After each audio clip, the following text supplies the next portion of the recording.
O sea, ahora vamos a empezar, ¿vale? Pero te quiero meter una sección que se llama Fe de Ratas.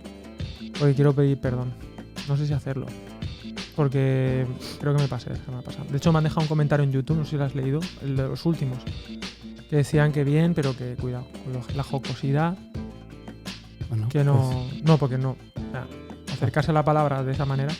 Y además cometí un error que me hizo entrar en razón Óscar, que es mi amigo imaginario, continúa una semana más, de que, bueno, dije 40 años desde que se funda la Universidad de Jerusalén hasta que se declara el Estado de Israel y eran 30. Entonces ahí pido perdón. 30. 10 años. 10 años es una década. Pero bueno, dicho esto, vamos, empezamos, ¿vale?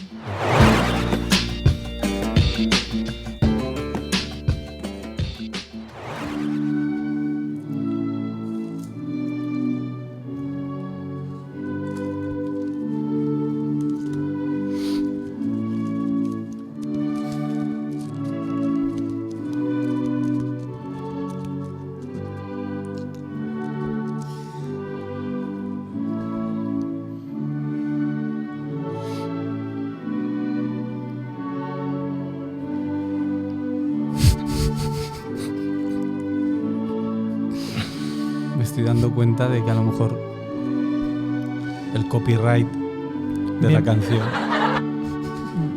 Pero bueno, podemos seguir. Bienvenidos a Academia de la Biblia, donde queremos acercarnos a la Biblia y que la Biblia se acerque a nosotros, por supuesto, querido Alex. Lo que escucháis de fondo es el canon de Pachelbel o el canon en re mayor, compuesto por el humilde Pachelbel, que le puso este nombre a su canon, en el año 1680. Corría el año Me gusta esa expresión. 1680, mientras una mujer en su casa probablemente estaba amasando la harina, haciendo pan. Pachelbel componía este canon que ha acompañado a bodas sin fin y que a día de hoy sigue siendo tonalmente emulado y copiado por el 90% de las canciones que consumimos, al menos a nivel pop. Julio tiene una versión. Exacto. Bueno, y todos. Mozart, para poner un poco a nivel de Julio, en su flauta mágica también utiliza su estructura, y de ahí podíamos irnos a hablar de distintos reggaetoneros. Pero, en fin. Harina de otro costal, eso ya. Sí. Bueno, estamos en Academia de la Biblia, un espacio de reflexión y sosiego, y estoy efectivamente con Andrés y Óscar Pérez. Sí. He intentado Óscar otra vez. sintetizar, ¿verdad? Sí. He intentado, pero fíjate que lo que intento, no sé si Andrés y Óscar Pérez. No, pero es Péreces. Péreces. Te he traído a Óscar. Sí, perdona que voy a poner porque te he traído un Óscar porque los Grammys no se te dan bien. ¿Qué tal, amigo? Acabo de dar cuenta que... Gracias. Acabas de decir que el canon de Pachelbel es el 1 Corintios 13 de la música clásica. Muy bien. Anda. ¿Qué ha pasado? No, nada. Está todo. Sí, acuérdate, amigo imaginario. Me gusta hablar así. Yo no estoy de acuerdo con eso. Me gustaría empezar con esta frase. ¿Qué me dices de esta frase? Yo no estoy de acuerdo con esto. Bueno, creo que representa muy bien el tema del que vamos a hablar hoy. Exacto, muy bien. Es que las ves todas venir. Bueno, estoy muy contento de continuar con mi ilusión de tener dos personas supuestamente en este podcast. Y hoy vamos a hablar de Apocalipsis, pero no lo vamos a hacer porque aprovechando que no me he tomado la pastilla, en plan, pues quizá acabo de molestar a varios colectivos.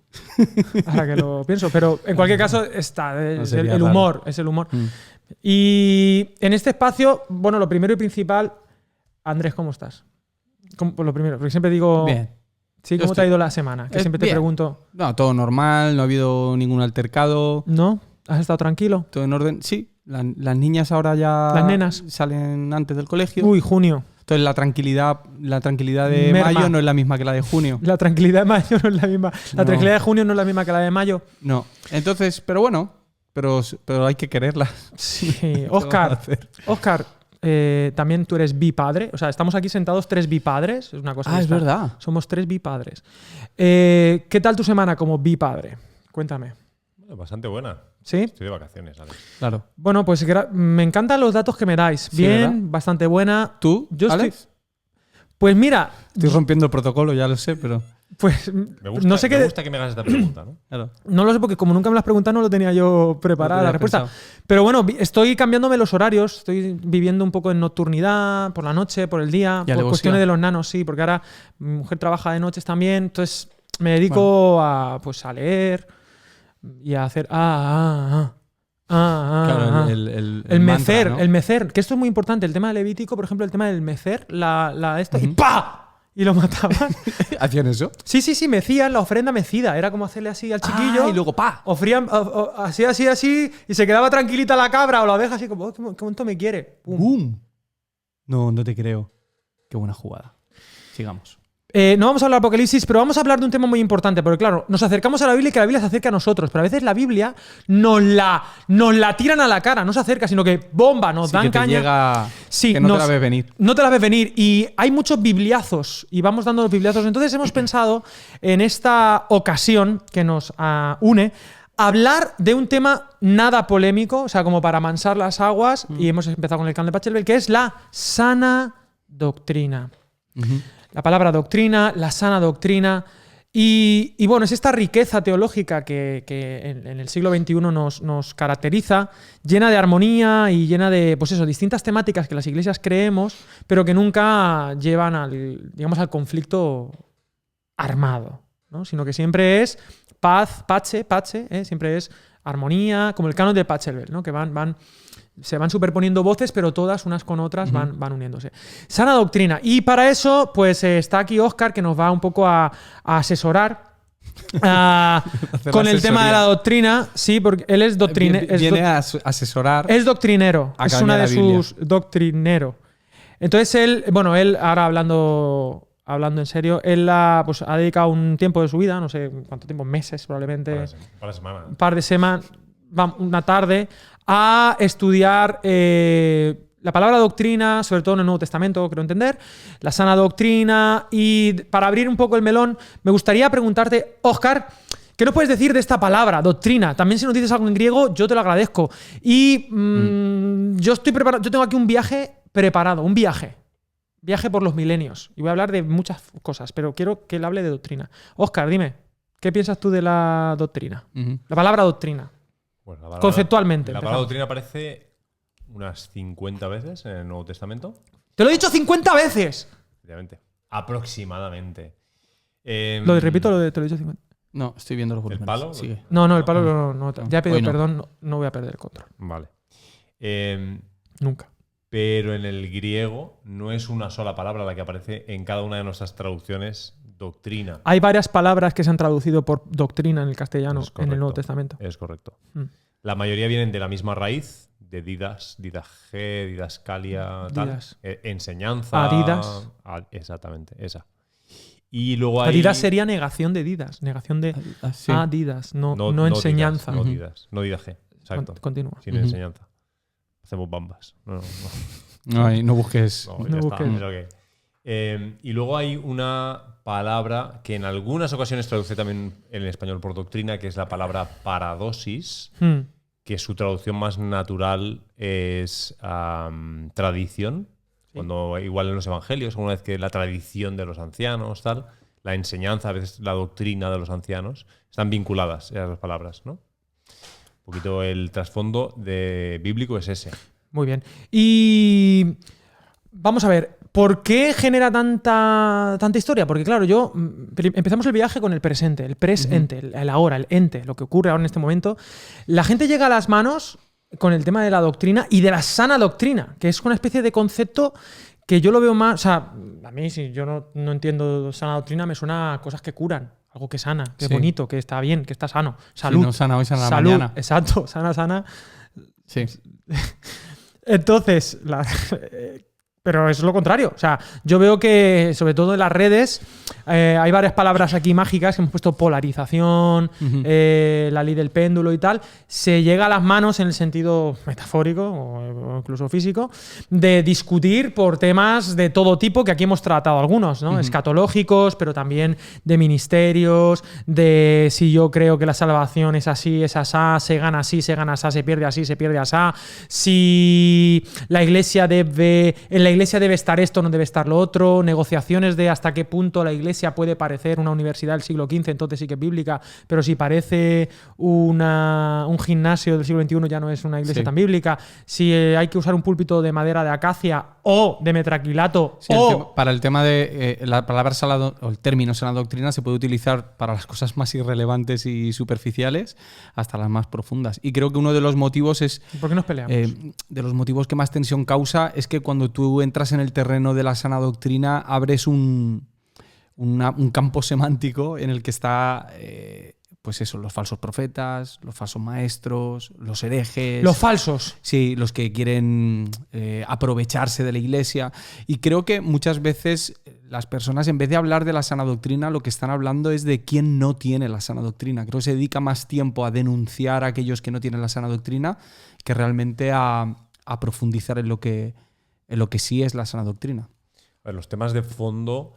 son muy variados. Por ejemplo, mucha gente defiende la sana doctrina en relación al honor de Dios. Es decir, la gloria. Si esto no es la verdad, está menoscabando la persona de Dios, su imagen, cómo la gente lo entiende, cómo la gloria de Dios estamos como devaluando, ¿no? Sí.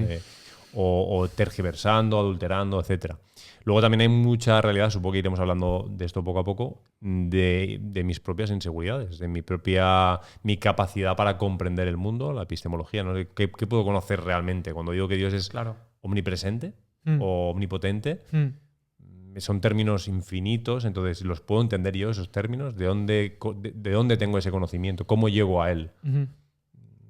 O, yo qué sé, es que hay muchos temas ahí, hay temas lingüísticos. Hay algo muy importante que me parece que es básico, lo mencionas en el libro de doctrina, que es el tema de que si la doctrina no es vivida, no tiene sentido, no tiene razón de ser, ¿no? Una de las cosas que decías en el libro era que una doctrina que no se vive es como una página web preciosa de una empresa que ya ha cerrado, ¿no? Y que está en bancarrota.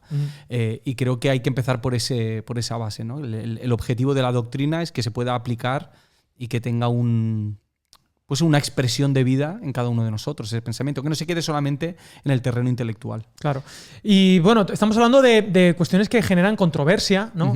Y tiene que ver, yo creo que no es todo o nada, sino que es como hay grises, no es que tú tendrías que hacer más énfasis en esto, porque claro, es una herejía porque no lo estás poniendo en el centro, porque en el centro si no está esto, lo demás no es tan importante y tenemos que discutir de lo importante, ¿no? Entonces, en este sentido, me gusta, uno de mis libros favoritos es Mero Cristianismo de C.S. Lewis, y él en su introducción viene a decir esto: por extraño que parezca, no podréis sacar la conclusión a partir de mi silencio sobre puntos en controversia, porque Lewis no va a hablar va a hablar de mero cristianismo, de lo que él considera central, ni de que los creo importantes, ni de que los creo sin importancia, porque dice, una de las cosas sobre la que los cristianos están en desacuerdo es la importancia de sus desacuerdos. Me encanta.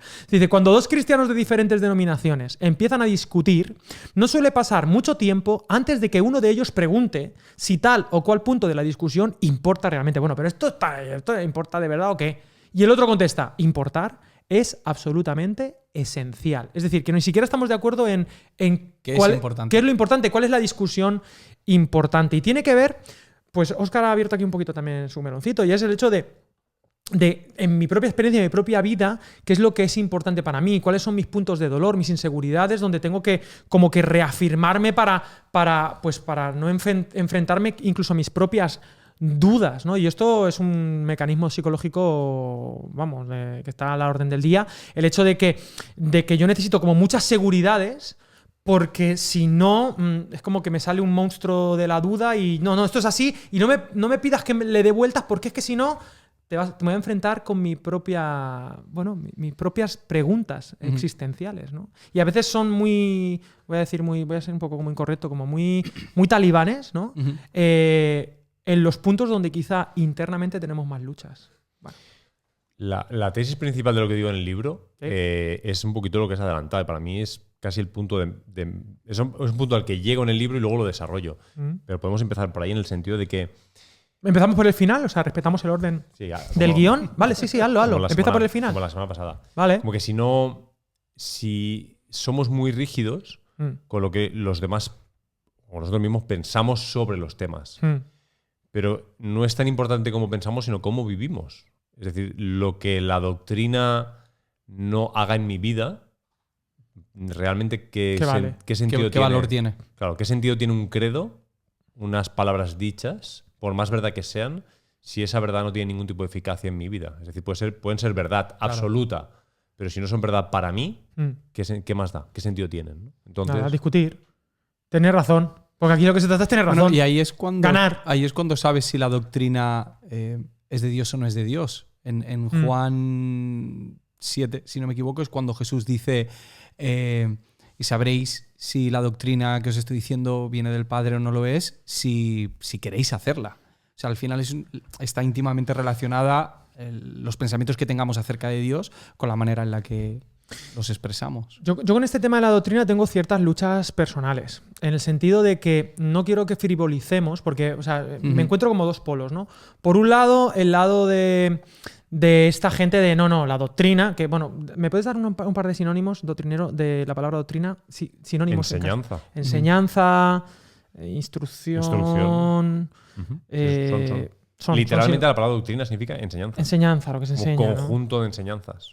Claro, entonces, por un lado, no relativizar la doctrina como esta frase, no, la doctrina no importa, lo que importa es, yo qué sé, los Teletubbies y que nos abracemos todos y el amor sin contenido, ¿no? Bueno, hay mucha gente que lo que dice es la doctrina no importa, lo único que importa es Jesús, pero lo dicen... ¿Eso es una doctrina o no? Sí, pero a veces suena como demasiado... A veces es demasiado reduccionista. Creo que sí, casi es una manera de no querer, de evitar pensar y desarrollar una doctrina sí, una pereza de la relación con Jesús. Bueno, pues ese sería como un lado, pero luego tendríamos el otro del intelectualismo o del razón, ¿no? Yo tengo la razón y fuera de esto no me pidas más porque así dice el Señor, ¿no? Sí. Que es esta gran frase que se nos llena la boca. Eso dice la Biblia. Es que eso es lo que dice la Biblia.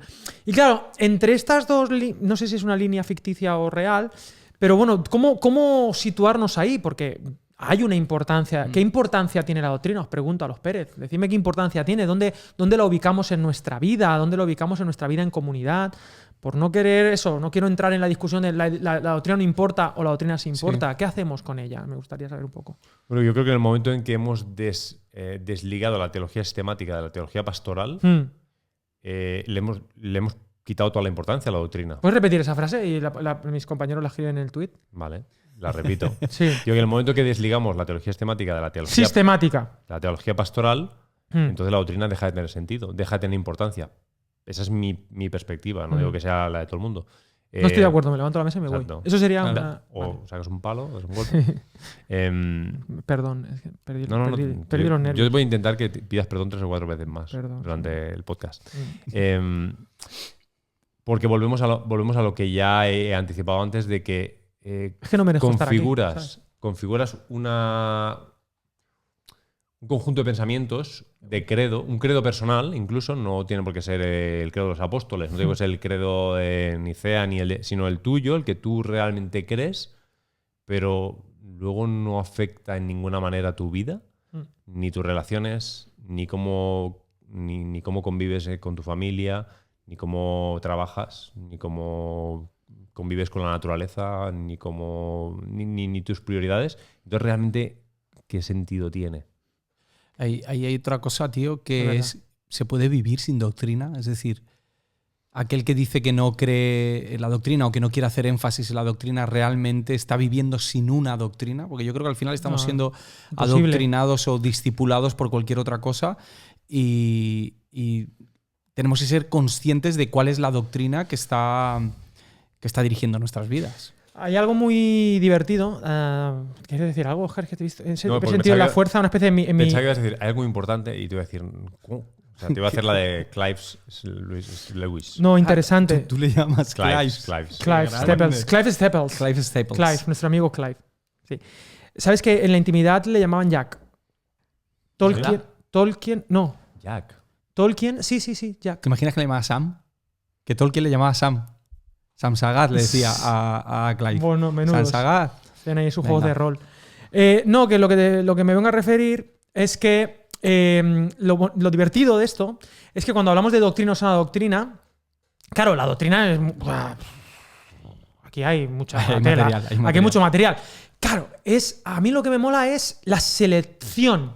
O sea, ahora lo importante para mantener la sana doctrina es este temazo. Sí. ¿Vale? El temazo escatológico. Lo demás no es tan importante, pero hoy sí. Ahora, mañana el temazo es este temazo.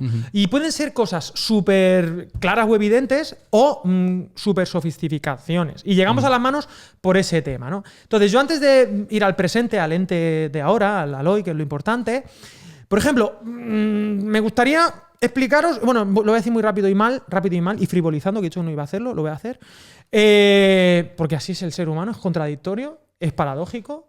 Y eres tú. Y soy yo. En particular tú. Exactamente. Pero es muy así. Así soy. Entonces, la primera vez, o digamos, la primera hecatombe eclesiológica, por una cuestión doctrinal, que también estos no hemos hablado ni hablaremos, pero no todo Montes Orégano, ni toda discusión doctrinal es doctrinal. A veces también hay cuestiones emocionales, políticas, económicas. Te diría que todas. Las discusiones doctrinales de barrio y las de YouTube. De calle. Y las iglesias. Personalistas. Realmente son poco doctrinales. Deudas. Estamos hablando de cosas personales y a veces cuando nos tocan la doctrina es casi como tocarnos un dios. La doctrina es el escudo de la pelea, pero la pelea es por otro tema. Claro. Hay un subtexto en la pelea. O sea, yo estoy peleando contigo porque tú dices que en Juan 3… como cuando discutes con tu mujer.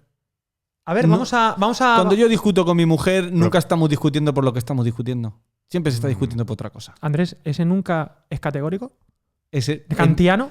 Fíjate que yo intento no hacerlo. Sí. Pero soy un contradictorio, como tú. Y… a mí no me… Sí. ¿Quieres decir que podríamos parar cualquier discusión matrimonial y decir, un momento? ¿De qué estamos discutiendo? Hablando? ¿De qué estábamos hablando? Porque no estamos de acuerdo en la importancia. Pero en ese momento casi nunca… Clive Staples. Pero en ese momento no estás preparado emocionalmente para darte cuenta de que estás hablando de otra cosa. O sea, que es una cuestión emocional. En muchos casos, yo creo que sí. Psicóloga. Yo creo que sí. Madre mía. Por eso está así el ambientillo, ¿no? ¿Sabéis lo que la psicología… A nivel doctrinal. ¿Sabéis lo que la psicología sistémica?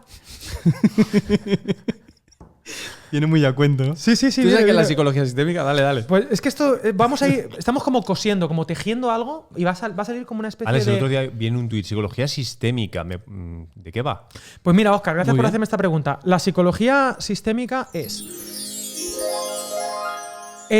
un acercamiento al ser humano teniéndolo en cuenta su contexto. Es decir, lo decía yo… Pero es Biblia, es bíblica. Sí, lo decía Ortega y Gasset, ¿no? Son dos autores muy amigos. Y decían, yo soy yo y mi circunstancia, le decía Ortega a Gasset. Y Gasset le decía, ¿yo quién soy de los dos? ¿Yo o la circunstancia? Entonces, yo soy yo y mis circunstancias. Pues este es el acercamiento. Es decir, cuando tú te acercas a una persona y ves un problema, ¿no? Psicológico o emoción, lo que sea, en lugar de decir, voy a ver qué problema tiene esta persona, es a ver en qué contexto se sitúa, porque puede ser un problema sistémico. Es decir, el ejemplo es el de un niño que va a consulta y que está somatizando, se marea o vomita por las tardes. Y entonces el psicólogo trata al chaval y dice, no, porque es que pues le pasa esto, le pasa lo otro. Pero si es un psicólogo que tiene perspectiva sistémica, dice, bueno, vamos a hablar con los padres. A ver, es que siempre están los padres delante cuando vomita. Bueno, ¿vosotros qué tal? Entonces descubre, por ejemplo, que cuando los padres discuten, el niño ha descubierto que si… Ha descubierto, es algo inconsciente, pero que si consigue distraer la atención… Es como has hablado de la discusión de los padres, me he acordado. De matrimonio. El niño distrae la atención, entonces consigue que los padres no discutan y se centran en él y entonces los une a través de su… Entonces… descubre que hay un problema de sistema. Entonces no solo hay que tratar al niño, sino al ambiente en este caso. Entonces yo creo que esto también viene muy a cuento a los problemas doctrinales que tenemos, ¿no? El ambiente, las presiones que estamos sufriendo de fuera, Sí. El subtexto, la historia que ha habido entre este movimiento y este otro. En fin, no sé si hay algo que os evoca esto, porque a mí me parece que lo que estamos diciendo es muy interesante. A mí me parece. Creo que por eso antes estabas hablando de un poco de cuál es la discusión trending topic, ¿no? Que va cambiando. Sí, la de hoy, ¿cuál es la que mola? Claro, entonces la teología sistémica Sí, no es sistemática. no me digas. ¿Te ha gustado? Has creado un nuevo concepto de la Exacto, Academia de la Biblia. Teología sistémica. Al final, todo un libro de teología sistemática está tratando de quién es Dios. Cuando hablas de cristología, hablas de quién es Dios. Cuando hablas de neumatología, hablas de quién es Dios. Cuando hablas de quién es el hombre, hablas de quién es Dios. Entonces, da igual el tema, da igual que sea el vómito o que sean mareos, lo del niño. El tema es otro tema. Qué bien metido. Da igual lo de tu mujer, ¿sabes? La discusión de tu mujer es esta, pero es la otra. Entonces, creo que el tema en sí da igual porque el tema es Dios y yo. O sea, al final cualquier tema doctrinal es quién es Dios y quién soy yo. Entonces, siempre nos va a afectar. Me has recordado un tuit que leí hace tiempo de...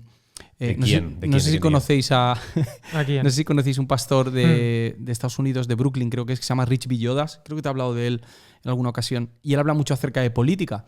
Y entonces él hace una lectura de cómo una opinión política realmente no nos ofende por su opinión política, sino que va cavando y va llegando hasta el momento en el que te está hablando de ti y de Dios. O sea, en realidad en ningún momento se ha estado hablando de derecha, izquierda, de partidos o de programas políticos, sino de tu relación con Dios, quién consideras que es Dios y por lo tanto quién consideras que eres tú delante de Dios. Y creo que con la teología, y además cada vez está más ligada a la política, Sí.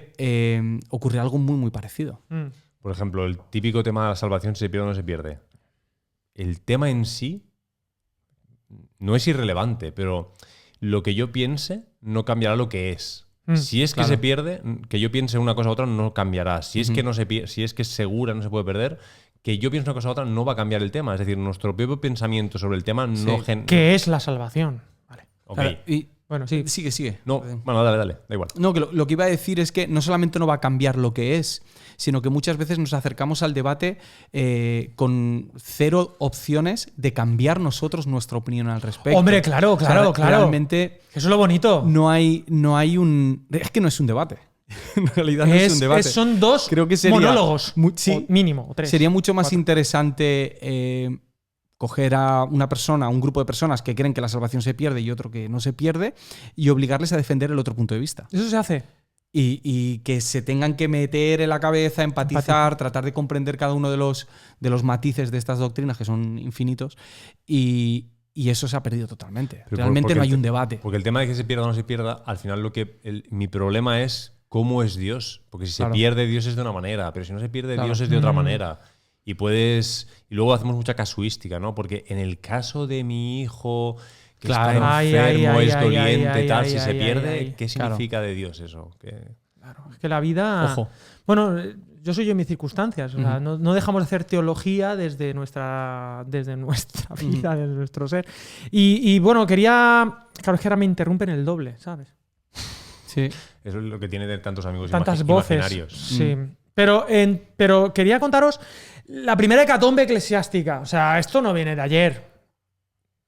Es de antes de ayer. O sea, esto no es con YouTube. No. Esto no es que desde que tenemos Twitter existe el odio. No, el o sea, odio ya antes. Había odio antes de Twitter. Había incomprensión antes de Twitter. Había frases categóricas antes de Twitter. Claro. Entonces, os la cuento muy rápido. Se conoce como el cisma. Cisma, que es una palabra, pues para no decir puñetazos, Sí. dicen cisma. El cisma ha habido muchos. Pero el de Oriente es como el que partió el mapa en dos. Antes éramos la ecumene. Éramos todos bonicos, todos hoy. Pues sí, pensamos diferente, pero bueno, tenemos el canon, estaba la Biblia, de Pachelbel de la Biblia, que ahora lo conectamos. Pero bueno, fueron unos cientos de años que se fueron peleando.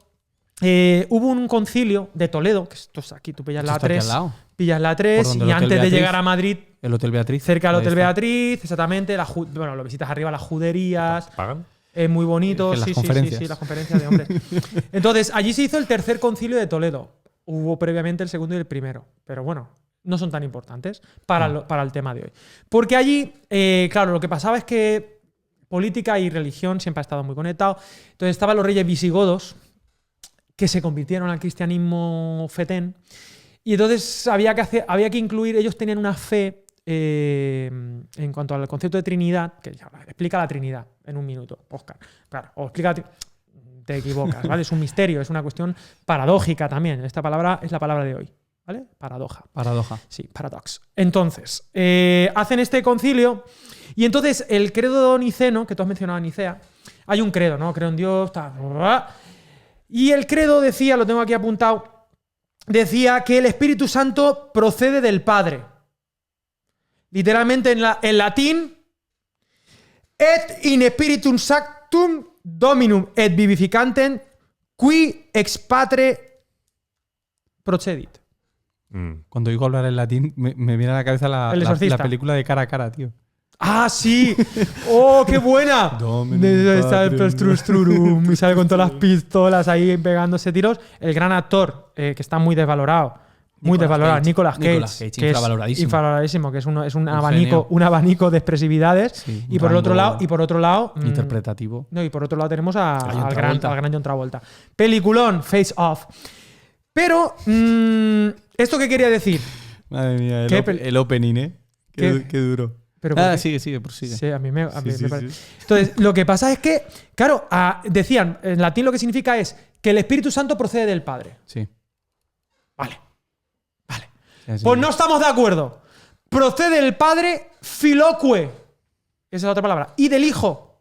Si no ponéis eso en el credo, nosotros no nos hacemos de lo No pagamos la cuenta. No pagamos la cuota mensual de ser de la iglesia. De Ferede. De la Ferede. Tienes que poner aquí filoque. Si el Espíritu Santo no procede del Hijo, no es trigo limpio. Y entonces. ¿Y se separaron por eso? No, lo pusieron. Vale. Lo añadieron. Entonces ya desde entonces el Espíritu Santo viene del Padre y del Hijo, de los dos. Desde ese día. Desde que lo pusieron. Ese día, claro. Bueno, esto. Qué buen matiz, ¿eh? Es un buen matiz. Vale, esto. Pues dices, no tiene mucha importancia. No tiene mucha importancia, filoque. Esto a las manos, pero a las manos. Y tanto es así que, bueno, se mezclan no sé qué con meninas, no sé cómo es la frase. Y entonces, antes de que el Papa de Roma fuera el Papa, en el sentido de churras con meninas, que no son ni una cosa ni la otra, pero bueno. Resulta que habían varios patriarcas, el de Constantinopla, el de Alejandría, el de Roma, que era como el primo inter pares. Vale, tú eres más importante porque estás en Roma, la capital, siempre el de la capital. Pero llegaron a las manos, con esto de filoque fue la excusa perfecta. Total, en el 1054, para hacerte la corta, ¡pum! Hasta aquí hemos llegado, rompieron pajitas. ¿Ya está? Dijeron, todos los patriarcas le dijeron al de Roma, te quedas tú con tu copla y tu filoque y tus historias. ¿Tú sin filoque o con filoque? No me acuerdo, yo creo que Roma es filoque y los otros no. Pero me da igual. Sí. Sí, suena a excusa, ¿no? Sí, pero también había teología. Y aparte, bueno, lo bonito es que se excomulgaron. Porque claro. Eso es lo bonito. No, porque claro, solo había quedado básicamente el de Bizancio, el de Constantinopla y el de Roma. Los otros, por el tema de los musulmanes que ya habían llegado, pues a los otros ya se habían quedado sin patriarcado. Pero bueno, en cualquier caso, se pilla el de Roma y el de Constantinopla y dice, pues te excomulgo. Y le dice el otro, pues yo te excomulgo a ti. Pues tú te excomulgas. No, pues me rebota tu excomulgación. Y te excomulgo yo. Año 1054. Se excomulgaron y entonces, desde entonces, tenemos lo que es la iglesia católica y la ortodoxa. O sea, la izquierda y la derecha, pero no políticamente, sino en el mapa. Que no hay izquierda y derecha, es oeste y oriente. Pero bueno, entonces el cisma de oriente. Y tío, eso fue, pues eso ya se acabó. O sea, por filoque. El punto es, o sea, súper importante que te mato por decir que el Espíritu Santo viene del Padre o del Padre y del Hijo. Vale. Temazo. Una cosa aquí que me parece interesante es, ¿por qué no llegamos a un acuerdo entre qué es esencial y qué es secundario? ¿Se puede? Y pregunto yo, ¿se puede llegar a ese acuerdo? Y pregunto yo, ¿bíblicamente hay alguna pista que nos ayude a llegar a esas bases fundamentales? ¿O no? ¿O esto es algo que está ahí? Yo creo que sí, Óscar. Te toca. ¿Eso es todo lo que vas a decir? O sea, ¿tú crees que se puede llegar a ese acuerdo entre qué es primario y qué es secundario? Creo que se puede, pero no vamos a estar de acuerdo en O sea eso que no. tampoco. O sea que no. Pero si Creo hay que un sí, mínimo. pero no. Ah, O sea, todos sabemos que tenemos que estar de acuerdo en lo primario. Mira, uno de los polos que habéis hablado antes de Jesús, lo importante es Jesús. Sí, tal, sí, y sabes. como eso puede llegar a ser una opinión muy devaluada, ¿no? Esencialmente, lo importante es eso. Jesús. Sí, por supuesto. Pero no estamos de acuerdo con ellos, o ellos no están de acuerdo con nosotros, Claro. o nosotros estamos en qué lado estamos, ¿no? Mm. Hasta qué punto tú le das importancia a ciertos temas hace que. Pero la clave es la pluralidad de pensamiento. No está reñida con que hayan esenciales. Claro. Entonces no es una cuestión de que mientras queramos trazar una línea, no vamos a estar de acuerdo. Nunca la pondremos en el mismo sitio. Perdóname, Alejandro, perdóname que te interrumpa. Me interrumpes el doble. Querido amigo. sí, hazlo. Pero ahora que has utilizado la palabra ellos, ¿no? El otro bando, creo que con todo el tema Porque de no la. me caen bien. Claro. No, pero el tema de la sana doctrina creo que en realidad representa más lo que no quieres ser que lo que eres. O sea, yo no quiero formar parte de este grupo de personas que es tienen una este descripción pensamiento. negativa. Claro, o sea, Lo negativo, yo no lo que soy no como es. ellos, ¿no? Es como, bueno, la tentación que hemos tenido en la que yo alguna vez he caído cuando me dicen, no, yo conozco a una persona también que es cristiana, como tú, tal, y te dicen Yo quién no, es, como y, yo y- no. y da la casualidad que lo conoces y dice, bueno, no somos exactamente igual. Pero eso nos convierte a todos en el fariseo de gracias, tío, porque no soy como este. Sí, claro. Ahora ya está, vámonos. ¿Puedo hablar? Sigamos. Sigue, Alejandro. No, es que. Lidéranos. ¡Lidéranos! Bueno, yo. Te interrumpes más tú a ti mismo que tus No. tus Hay imaginarios un, amigos. hay un camino. Eres tu amigo imaginario, Alex. En este viaje al que os he Eres llevado. tu mejor amigo, Alex. En este viaje al que os he llevado de la mano. Ujú. Hemos ido al siglo X, hemos ido a Gracias. Pachelbel, Al 17. al 17. Hay otro tema, claro, porque habéis dicho cosas. Yo aquí no estoy dirigiendo nada, en realidad. O sea, Claro, yo aquí no mando. es verdad. Yo aquí no mando. Eso es así. Pero la verdad es que habéis hablado de hay un mínimo, hay un máximo, hay un tal. Bueno, la iglesia, más mal que bien o más bien que mal, llegamos a un canon de Pachelbel. Que yo creo que el tema, tú has comentado. ¿Pero el que- canon es mínimo o es un máximo? ¡Ah! Bueno, estemos de acuerdo en que mínimo es un mínimo. Y que máximo es un máximo. No, Claro. sí, pero que hasta los máximos y los mínimos creen que el mínimo es un mínimo. Quizá Claro. los mínimos dicen, no, máximo no es. Pero los máximos dicen, sí, mínimo sí es y además es máximo. O sea, Sí, que ¿cómo mínimo son? es. ¿Cómo son los mínimos? Como son los máximos. Pero Muy bien. en cualquier caso, El último minuto a mí no me ha servido absolutamente de nada. a mí Sigamos. sí, porque fijaros, llegamos a una especie de acuerdo de decir, che, pues vamos para hablar, vamos a intentar incluir las distintas tradiciones Ajá. en la palabra de Dios, que sí que es inspirada por Dios, que tal, pero bueno, no vino aterrizada del cielo, ya tal. Pero la ecumene, la iglesia, oramos y el Espíritu Santo nos inspiró y llegamos a la conclusión de esto es el canon, la regla, el mínimo, donde el campo de juego donde podemos jugar. Y ojo, porque hay gente que llega a la Biblia y cree que son los primeros en darse cuenta de que hay distintos énfasis, de que los libros de la Biblia, los libros del Nuevo Testamento, pues Juan parece tener una teología pues más a su lado, Pedro depende de su vida, Pablo, o sea, ni hablar, o sea, hay discusiones, incluso discusiones reales entre Pedro y Pablo, el Concilio de Jerusalén, donde está Santiago presidiendo y hay algunos que si se circuncidan, que si no. Es decir, vemos que la propia escritura es ese diálogo interno teológico del que nosotros bebemos y es una especie de estamos de acuerdo iba a decir, estamos de acuerdo en que no estamos de acuerdo. Estamos de acuerdo en que podemos jugar con estos mínimos donde Jesús está, donde tal, pero hay cierta libertad dentro de un marco, de este canon.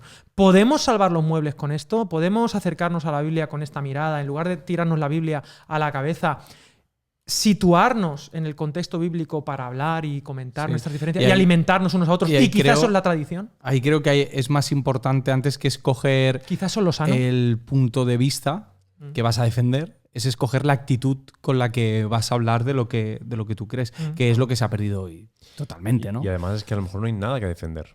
No, Es que es que ya para Pero ¿por qué? ¿Por qué? Es como muy ¿Por qué no hay nada que defender, Óscar? ambicioso ¿Cómo- por nuestra parte. es que es eso. ¿Cómo vamos a defender a Dios? Claro. O sea, antes de que yo Porque Dios, naciera. pobrecito, no antes puede- de que yo naciera, Dios qué problemas tuvo con los que venían antes que yo. O sea, Delante de ti. ¿cómo no pudo arreglarse con quién? Los ángeles discutiendo de doctrina. Pero es que Pero es que yo, sí. Si yo no a lo defiendo, mejor si yo no era defiendo una Lucifer. postura, una teología concreta, tal, ¿qué va a pasar? O sea, es que creo que hay una aspiración muy grande en nosotros, o muy ambiciosa, Sí. pero muy artificial. De que si yo no defiendo determinada línea, mucha gente se va a perder detrás de esta herejía o esta otra herejía, como si Dios no pudiera hablar a las personas. Pero ahí es donde yo digo, ¿dónde está? ¿No? Porque uno, claro, uno como pastor también pretende dar doctrina, dar enseñanza y cuidar, pero ¿en qué medida podemos cuidar sin coartar la libertad, pero tampoco permitiendo? Porque en el propio Nuevo Testamento, que es donde quería que llegáramos, sí que vemos a veces a Pablo diciendo, oye, cuidado con esto. O a gente diciéndole oye, cuidado con Pablo. Pero bueno, en cualquier caso. Pues ser honestos con las tensiones, con las paradojas. A ver, Por ejemplo, la palabra del día. tú puedes haber llegado a una conclusión Sí. en una postura bíblica o teológica, la que sea.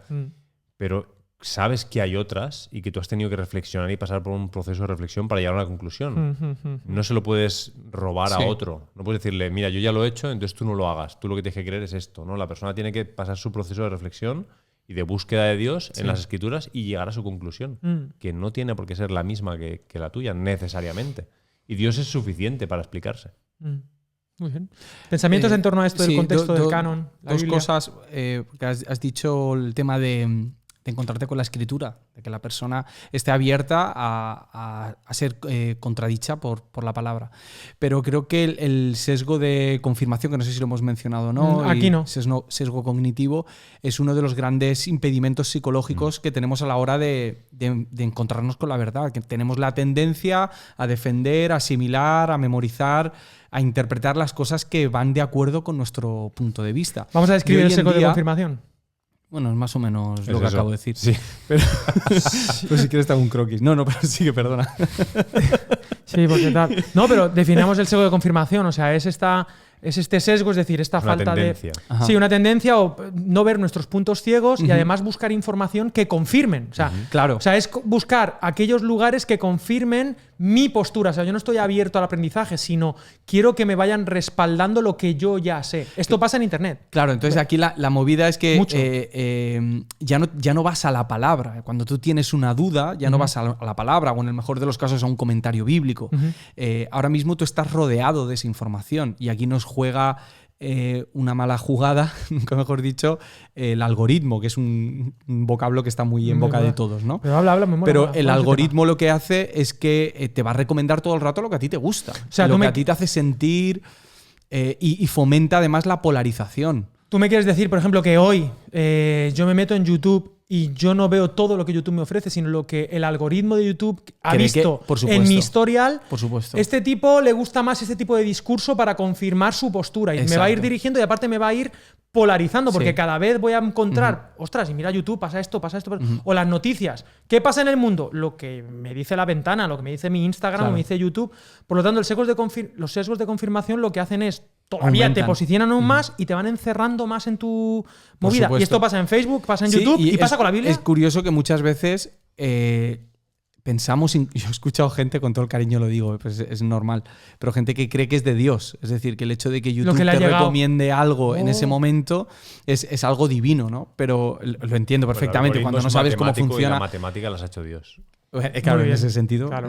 todo es de Dios. Todo es una, Dios. es una lógica. Entonces, eso es muy peligroso y Aplastante. hay que, de alguna manera, refrescar esas fuentes de información que Huir tenemos. del algoritmo, ¿no? Claro, es muy difícil. Es muy difícil. Y nosotros mismos, a la hora de hablar de este tema, tenemos nuestro sesgo de Pero que confirmación el y sesgo- nuestro propio El sesgo de algoritmo. confirmación es interno, no es externo. Claro, O sea, eso el es- algoritmo está bebiendo de nuestra forma de ser. Eso es. De una decisión primaria, pero Exactamente. la va alimentando. Es decir, que por naturaleza mi cerebro me empuja a confirmar lo que ya sé y a rechazar lo que no, Claro. lo que no entiendo. Es que yo lo hago en Twitter. Yo en Twitter. yo en A mi ver, Twitter. ¿por dónde va esto? No, muy fácil. Yo en Twitter solo sigo a 2 personas. Y son imaginarias. Y son imaginarias las 2. Solo sigo a vosotros, porque claro, si tú también, si dependiendo de quiénes sigas, este tipo, el Claro. algoritmo toma decisiones, va para allá. Pero esto es muy importante también con las amistades. Es decir, finalmente Dios los cría y ellos se juntan, dice el Sí. texto. ¿Algún texto lo dirá? Y esto es así, o sea, nos juntamos con aquellos que a veces suelen confirmar nuestro sesgo y entonces nos sentimos como, oye, mira, todos pensamos esto y entonces es pensamiento único. O sea, que esto del sesgo de confirmación, Claro, mucha tela. La movida y es que crees que eso es la verdad. O sea, en el momento en el que tú estás rodeado solo de ese tipo de información, en el momento en el que ves algo que despunta y que no tiene nada que ver con eso, automáticamente tú dices, herejía. Pum. Claro, esta persona tiene que estar equivocada porque todo el mundo opina, que ese es otro tema, ¿no? El tema de la Es mayoría. que uno de los argumentos que usamos las personas para reafirmarnos es el hecho de que otras personas, y cuanto más famoso sea el nombre de esa persona mejor, piensan así. Otro sesgo. Es decir, exacto, esto, pero eso no es verdad. Eso simplemente Claro. implica mayoría. La mayoría no tiene por qué estar en lo cierto. No. Si hubiera habido una votación en el desierto sobre volverse o no volverse a Egipto, se hubieran vuelto a Egipto por mayoría. Y no era lo que convenía. Pero entonces tú tienes una opinión teológica tal y lo que haces es, bueno, pues mira, es que tal persona Piensa en esto, sí, piensa es como yo. natural. Entonces tengo que estar en lo correcto. Vale, entonces la pregunta que me viene, hablando de sanar y sanidad y sana doctrina, ¿podemos luchar contra eso o estamos totalmente condicionados a nuestro sesgo y no hay manera? O sea, porque yo también tengo esta línea, ya he puesto una línea que era la de la sana doctrina, la doctrina no vale para nada, o esto es verdad, pero tengo como otra línea que dice, que es la idea de, no, yo puedo pensar lo que yo puedo acercarme al texto y ver que la Biblia me enseñe y yo puedo decir cosas sin estar, no condicionado, pero es como que puedo escapar de yo soy yo y mis circunstancias, pero si soy consciente de mis circunstancias, yo puedo ponerme en el otro lado, puedo empatizar, ¿no? Yo puedo ser totalmente libre en mi pensamiento, yo soy objetivo totalmente. O sea, este sería un lado, bueno, ese es Claro, como el extremo. sí. Pero el otro extremo también me parece súper peligroso y es el hecho de decir, tú no puedes entenderlo porque tú estás claro, lo dices desde tu supuesta subjetividad, todo es subjetivo, entonces cada uno piensa, entonces no hay esperanza de diálogo. Es como que estoy tan condicionado por mis circunstancias y por mis sesgos y por tal que finalmente no hay esperanza de acuerdo o no hay encuentro, ¿no? Ostras, tío, entonces a mí, ¿qué hago con eso? O sea, decidme algo, socorro.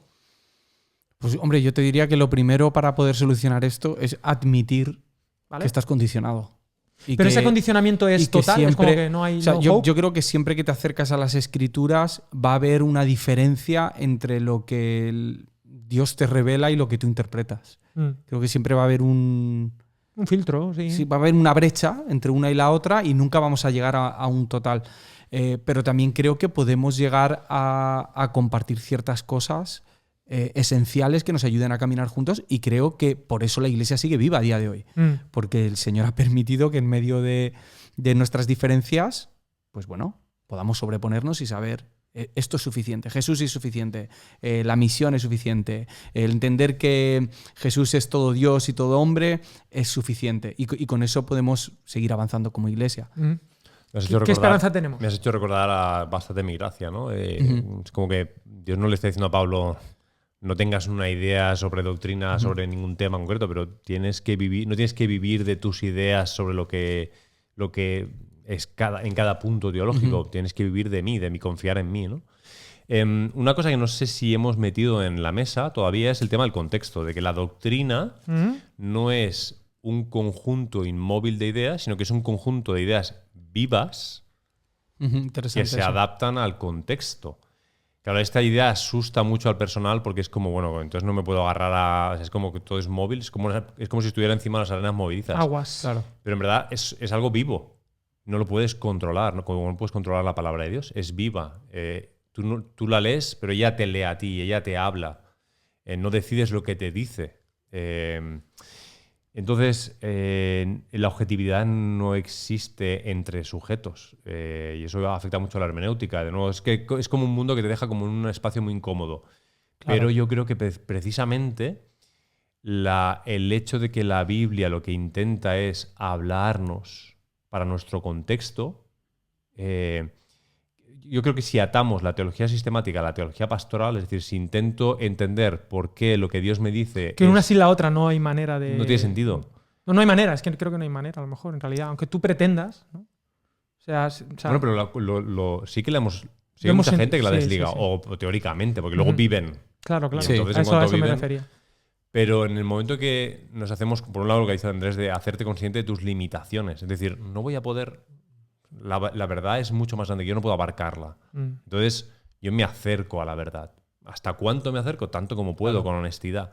Y por otro lado es, ¿qué voy a hacer con lo que creo? ¿Qué voy a hacer en mi vida, en mi contexto? ¿Y por qué afecta? ¿Por qué cómo Dios me habla sirve para hoy? Entonces, en ese sentido, la doctrina creo que tiene un uso práctico para la vida. No es... Pretende ser... Claro, son las ideas principales del libro. Pretende ser vivida, no tanto creída. Creerla es un medio, es comunicada. Voy a cada vez que hagas así, voy a... Estoy aguantando el aire hasta que poder hablar. No, quiero decir que la revelación es comunicación, pero no es un fin en sí mismo. La comunicación es para que tú entiendas, para que tú vivas. O sea, el propósito de Dios es que tú llegues a vivir de una manera, no que llegues a entender una cosa. Solo. A lo mejor son lo mismo. Eso es otra idea que tengo ahí de la epistemología. ¿Qué tal? ¿Te puedo interrumpir yo, vale? Solo cuando respire. Cuando haga el... Es muy rápido, muy rápido. Voy a ver si aguanto el aire. Creo que uno de los grandes efectos que va a tener las redes sociales y especialmente redes sociales como Twitter durante los próximos años es que cada vez vamos a desligar más nuestras ideas de nuestras acciones. Y ahora digamos que el debate teológico, el debate político... Es muy gnosticismo, es muy gnosticismo lo que está diciendo. Sí, es simplemente verbal. Entonces, tú puedes decir lo que tú quieras en redes sociales y tú puedes vivir absolutamente como tú quieras después. Corintios, estamos en Corintios todavía. Sí, entonces Corinto. Ahora creo que eso va a tener su repercusión en la iglesia y creo que, no va a tardar mucho tiempo hasta que empezamos a ver los frutos de Twitter, en este caso, en nuestras comunidades. 2 ideas. Bienvenidos a Academia de la Biblia. Sí. Me gustaría leer algo. ¿De la Biblia? ¡Che! Por aquello de innovar. El tema de sana doctrina lo hemos hablado off the record. Que en realidad la palabra sana doctrina solo sale en las pastorales, en las epístolas de Pablo a Timoteo y Tito. En los evangelios está la palabra doctrina. Sí, pero sana. ¿Qué es lo que, el término sana doctrina. Sana doctrina, que es lo que Sí, no sí. es que la sana doctrina. Bueno, pues 2 ejemplos de los 4 que habíamos dicho que hay en las pastorales. Sí. El primero y el último. El primero tiene que ver, dice, para los fornicarios, para los sodomitas, para los secuestradores, para los mentirosos, para perjuros. ¿Qué es un perjuro? El que perjura. Sí, perjurar. Qué mola esa palabra. Pero ¿Quieres que te lo explique? Sí, ¿qué es? ¿Qué es un perjuro? No sabemos tus intenciones. Si yo quiero Alejandro. insultarle a alguien y tú cállate, Tú eres es un perjuro. Perjurador. esconder la mentira detrás del juramento, ¿no? Exacto. Ujú. O sea, yo te doy mi palabra, ¿qué tal? Te lo juro por el Nupi. Será. La típica. Te lo juro por lo que más quiero. Siempre porque es chunga. Dice, Muertos, madres. Te lo juro por mi abuela. Para los mentirosos y perjuros. Por mi sangre era durísimo, tío. Para los mentirosos y perjuros y para cuanto se oponga a la sana doctrina. Ujú. Vale, 1. 2. Tito 2, 1. Pero tú habla lo que está de acuerdo con la sana doctrina. ¿Qué es eso? Pues dar la doctrina correcta. 2 puntos. Vamos a poner 2 puntos, aquí no está. Pero dice, pero tú habla lo que está de acuerdo con la sana doctrina. Y justo sigue diciendo, dice, que los ancianos sean sobrios, serios, prudentes, sanos en la fe, en el amor, en la paciencia. Las ancianas, tal, reverentes en su porte, que no sean calumniadoras ni esclavas del vino. Que enseñen a las mujeres tal, a ser prudentes, tal. Exhorta a los jóvenes a que sean prudentes. Preséntate tú en todo ejemplo de buenas obras. En la enseñanza, mostrando integridad, palabra sana y irreprochable. Luego exhorta a los siervos a que, pues bueno, que no hagan cosillas tal, que no roben, sino que se muestren fieles en todo. Esto está, Tito, es Creta, la isla de Creta, que aquello era una isla pirata. Mentirosos. Y eran mentirosos, decía. Cretenses. Sí, y eran unos glotones. Malas bestias. Glotones, creo que dice también el poeta. O las bestias. Entonces, era una iglesia donde la había Biblia. este tipo de Mola gente. O sea, muchísimo eso. las ancianas se ve que se conoce que le daban, por eso dice el texto, porque claro, la gente no, que no se dan dadas a mucho vino, pues porque a lo mejor había alguna anciana que era Claro. beoda. Y, en fin, y a los esclavos que no roben, porque había algunos que robaban. Qué vocabulario. Había. Pero mira, dice, para que en todo adornen la doctrina de Dios, nuestro Salvador. A lo que voy. La sana doctrina, y en lugar de darnos un credo teórico, de lo que está hablando es del día a día. Oye, que los ancianos que trabajen así, que el liderazgo tenga esta salud emocional, vivencial, relacional, que los siervos, que los amos, que los jóvenes, o sea, está hablando de una sana doctrina en el día a día, en este caso como contracultura en Creta, una isla pirata llena de malhechores, sed una iglesia diferente que trabaja con otros baremos de vida. Por lo tanto, Yo no digo que la sana doctrina no sea también la cuestión de, pues eso, intelectual. Pues sí, teología lo que trabaja usualmente la teología sistemática, ¿no? Lo que sea, todos los temas de teología sistemática. Pero, por lo menos en las pastorales, cuando aparece sana doctrina, parece ser que el enfoque donde Pablo tiene la mirada puesta es más bien una cuestión de conducta, de vida. La manera de vivir. De manera de vivir. Esto era lo que quería un poco poner sobre la mesa y que si me queréis decir alguna cosita más, encantado, encantadísimo. Claro, en redes sociales y en la historia, sí, el hereje es aquel que define un tema de una forma errónea. Vale. Creo que en la Biblia el hereje es más el que vive de una forma errónea que el que describe algo de una forma errónea. Lo que pasa es que las dos cosas suelen ir de la mano. Es decir, vives como crees y crees como vives, ¿no? Sí, pero son procesos. Uno puede estar viviendo correctamente. Todo es gris, no es blanco y negro. Y puede estar en un proceso de reflexión sobre un tema y tiene que pasar por el proceso y en el proceso será un hereje. Estás en ese punto del camino, ¿no? del proceso. Es interesante, ¿no? Que en las epístolas, pues cuando aparece todo el tema, que creo que está relacionado, ¿no? Sana doctrina, falsos maestros, se habla mucho de esto, falsos maestros, tal. Pero es interesante que en las epístolas, cuando se habla de los falsos maestros, un Pedro o un Pablo, cuando hablan de este tema, puede que mencionen la enseñanza de ese falso maestro, pero el enfoque principal es en la vida que tienen esos falsos maestros. O la repercusión de lo que dicen. Exacto, en la vida. Es como que lo importante es lo que estaba mencionando Óscar, ¿no? Que no es tanto la enseñanza, que también, pero más en lo que ellos están haciendo y ellos están haciendo que otros hagan, ¿no? Bueno, en Primera de Timoteo me parece recordar el primer capítulo, cuando dice lo de la sana doctrina, dice que causan discusión entre vosotros. Y esto es algo interesante en la palabra, es que la palabra, aquellas personas con las que Jesús discute sobre doctrina y las personas con las que los discípulos discuten, los apóstoles discuten sobre doctrina, son muy diferentes. En el caso de Jesús, serían esas personas más, por ubicarlas y etiquetar, ¿vale? Voy a ser muy categórico, más fundamentalistas. Serían los religiosos, los que creen que tienen la verdad. Y en el caso de los apóstoles, a veces discuten con aquellos judaizantes, pero también con aquellos liberales en su manera de vivir. Gnósticos, claro. protonósticos. Y nosotros también tenemos que tener eso en cuenta hoy en día, porque se oye mucho la palabra hereje refiriéndose a los más liberales hoy en día. Pero tenemos que tener en cuenta que la propia herejía está en nuestras propias iglesias. Hay una, creo que la tengo por aquí, hay una definición de N.T. Wright, que alguno me llamaría hereje por mencionar a N.T. Wright, sí. Pero bueno, dice, las herejías más grandes no pasan por negación directa. La mayoría de la iglesia verá eso por lo que es. Suceden cuando a un elemento que quizás sea hasta importante, pero no central, se le da tanta relevancia que no se puede evitar hablar de ello, obsesionarse y debatir entre diferentes puntos de vista como si estas cosas fueran lo único importante. Entonces creo que la definición de hereje y la categorización de quiénes son los herejes debemos tenerla en cuenta a la hora de ponerle la banderita a alguien. Las mentiras más peligrosas siempre son las más cercanas a la verdad. No son las mentiras obscenas. El poder de una mentira está en la verdad que contiene. Creo que lo dijo Ireneo de Lyon, me parece. Es como con sutileza y con parte de verdad se retuerce algo que puede parecer inofensivo, pero va a ser muy dañino antes o después. Rescatando lo que está diciendo Andrés, he dicho antes que iba a hablar de 2 puntos. 1, esto es la sana doctrina. Y 2, que tiene que ver con esto justamente, darle la vuelta, un haikido al hecho de que no estemos de acuerdo. Porque yo creo que el no estar de acuerdo, el pensar desde el otro, el no hacerle caso al sesgo de confirmación, puede ayudar a la Iglesia a avanzar, a que el canon de Pachelbel siga sonando. Y bueno, pues voy a hacer, como habéis dicho, una presentación. ¿Cómo le habéis llamado? Sí, como un previo, un prolegómeno. Un prolegómeno. Pues voy a hablar de Hegel, porque creo que es una de las cosas que más se ven en YouTube. O sea, Hegel es una de las cosas más entretenidas.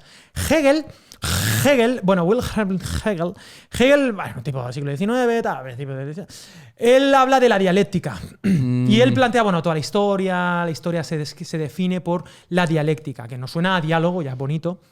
Pero bueno, básicamente el planteamiento que tiene Hegel es que sí, ya estamos. Hegel habla de que para que el conocimiento avance o para que la sociedad avance, pues es como, bueno, el baile es el siguiente. Yo planteo una tesis, una idea, pero a esa idea se plantea una antítesis, ¿vale? Y entonces dialogan estas dos ideas para llegar a una síntesis. Una síntesis temporal, porque luego quizá esa síntesis es una tesis, o sea, es un planteamiento. Y luego hay otro más. Y Otra entonces, antítesis. Entonces es como un poco pendular el tema, ¿no? Tesis, antítesis, síntesis. Y así es como el conocimiento avanza, es como avanza. Y luego podríamos hablar en otro podcast de los paradigmas de Kuhn, muy bonito, esto hablaremos en algún momento. ¿El Kun Agüero? Sí, es Kuhn, sí, de Kuhn, pero creo que no sé si es familia, pero Podría ser. Y entonces este juego lo que hace es avanzar el conocimiento para bien si estamos dispuestos a ese diálogo. Y hay muchas dialécticas. El propio canon, para mí hay diálogo aquí. O sea, para mí en el propio canon hay ese encuentro y de hecho en la propia historia de la Iglesia que está registrada existe esa tensión. Por ejemplo, lo que hablaban de los circuncisos e incircuncisos, cómo hacemos y qué síntesis se llega. Luego, judaizantes, no judaizantes, o sea, siempre hay una negociación donde se consigue que la Iglesia, el aggiornamento que dicen los italianos, o sea, se contextualice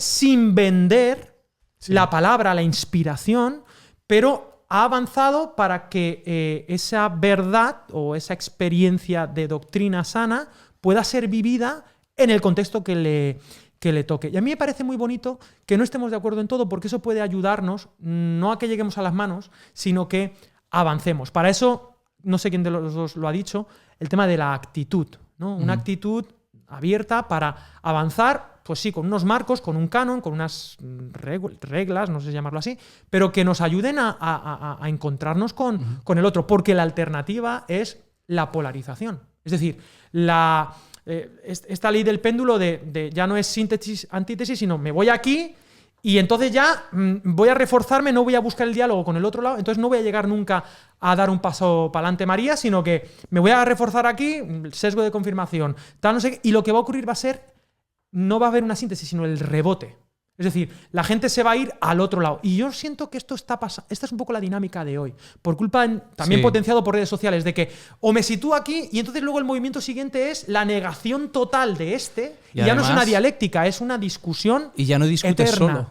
Ya no discutes solo. Ahora hay un tribalismo. Ahora tú creas tu tribu y cuando tú pones tu idea, tú quieres que te sigan el mayor número de personas, claro. porque tienes que luchar contra esa otra idea. El público idea. que tienes, que están tus hooligans están ahí y también. Creo que a lo mejor las discusiones teológicas más serias y más tensas deberían volver a los bares, deberían volver a las cafeterías, a las mesas, a las comidas, a las sobremesas, y creo que ahí se puede disfrutar más y que va a dar más fruto.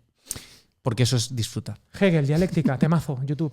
A mí me gustaría ir redirigiendo esto hacia algo pastoral, porque por lo que hemos dicho antes de desligar la teología sistemática de la pastoral, también el propio podcast puede quedar muy sistemático y no aterrizarlo en algún sitio. A ver. Entonces, aprovechando que ha sido Andrés el que antes ha mencionado el tema de actitudes, y tú lo sacas ahora, en el libro dedico un capítulo a hablar de dos actitudes que a mí personalmente me ayudan mucho. La Biblia dice, no os hagáis muchos de vosotros maestros. Y creo que la mayoría de gente que defiende la verdad, quizá con actitudes incorrectas, lo hacen desde algún asiento, desde alguna cátedra, desde algún lugar que no muestra a un estudiante, sino a un maestro. Sí. Una actitud que creo que es de gran ayuda es la actitud de discípulo, de alguien que aprende. Buscador. Aprendiz. El maestro es Jesús, no nosotros. Entonces, una actitud constante, por mucho que sepas, de estudiante, de continúo aprendiendo, honesta, pues a mí me salva muchas veces de tener actitudes incorrectas hacia cualquier tema. De talibanizar. Y la otra es la actitud de hereje, no rechazarla, abrazarla. Claro, no queremos ser herejes. Pero en el fondo no sabemos si lo que pensamos es lo correcto. Entonces, abrazarla... Seguramente no, todo no, seguro. Posiblemente. Entonces, tengo la intención de faltarle a la verdad, pero abrazar eso como una postura, ¿no? Decir, bueno, lo que yo creo, lo creo firmemente porque no hay nada que me convenza de otra cosa. pero a lo mejor, aún así, a lo mejor puede que haya Claro. un punto ciego, algo que yo no sé todavía, y quizá mañana Dios arroje más luz a este tema en mi cabeza, en mi corazón, y me lleve a otro sitio. O una pregunta que me hago mucho, y le hago a la gente mucho, y que me sigue ayudando es, ¿tiene todavía Jesús autoridad para decirme algo en algún tema doctrinal? O sea, ¿tiene el derecho Jesús a no estar de acuerdo conmigo algún día? Buena apreciación. ¿Algo quieres decir, Andrés? ¿No? Pues Fíjate. mira, yo quería también aterrizar. Y aterrizar en el mismo aeropuerto de donde salimos, del canon de Pachelbel. Porque este canon del año 1680, mientras aquella señora estaba con el pan, que ya ha terminado, ya la coció, el canon es algo precioso. Su forma la forma musical se llama ostinato. Ostinato, muy bien, gracias. ¿Obstinado? Obstinato, sí, obstinado, porque finalmente está repitiendo un patrón que se repite. Luego es verdad que lo decora, los violines, son 3 violines, o sea, van haciendo melodías, van bailando, pero dentro de una estructura que ya viene dada desde el principio, no, tampoco, o sea, tiene libertad, pero dentro de unos márgenes, pero se van sumando voces, pero no son disonantes, sino que generan una armonía y una riqueza, y entonces a mitad de la obra se complica todo y luego hacia el final se vuelve a simplificar. Es muy bonito, hay 28 variaciones, y a mí me gusta pensar en la tradición de la Iglesia en esto, ¿no? En diferentes voces, que no dejamos de ser un canon, que no descubrimos normalmente nada nuevo, sino que Lo adaptamos a nuestro contexto. estamos en el patrón, ¿no? Y para mí la frase que me ayuda es esta de... Voy a hablar en latín, así que vuelve a sacar la película de Face Off. Vale.